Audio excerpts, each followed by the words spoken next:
Hello everyone, welcome back to the channel. And today I want to show you guys how you can listen to your Donda 2 from your computer or your phone by confirming your email address. So a couple weeks ago you should have received an email on the email address account that you used to purchase, letting you know that all Stemplayer purchasers can now listen to Donda 2 on their phones and computers by confirming their email address on stemplayer.com. Alright, once you click on confirm and listen, it'll take you to a website where you have to put in your password and confirm it. So you create this. Once you're all set, you hit enter, then you receive an email letting you know that you have created your password and you're ready to go. Now, I already did this, so once you do that and hit enter, we'll head over to stemplayer.com. Once here, you'll type in your email address, click login, and then type in your password.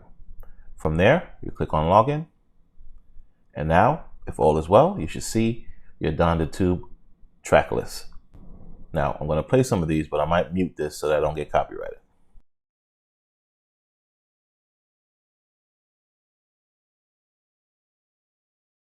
So as you can see, you can play, pause, do what you need from here. Of course, you cannot manipulate the tracks like you would if you had the Stemplayer plugged in, but at least you can play it from here.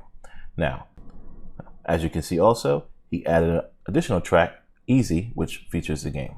With this technology, Kanye can then add tracks as he please.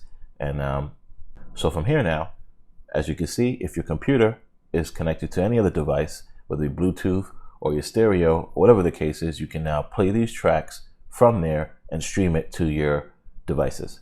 Now, let's go see how it looks on the mobile device. All right, once you're on stemplayer.com, same thing applies on your mobile device. You click on login, you type in your email, you type in your password, then you hit login. Once you sign in, you'll see all the tracks, including the new Easy featuring the game. All right, and from here, you're able to then, if your phone is already connected to a Bluetooth device, using your headset, plugged into your car, whatever the case is, from here you can actually stream from the web browser now to that Bluetooth device.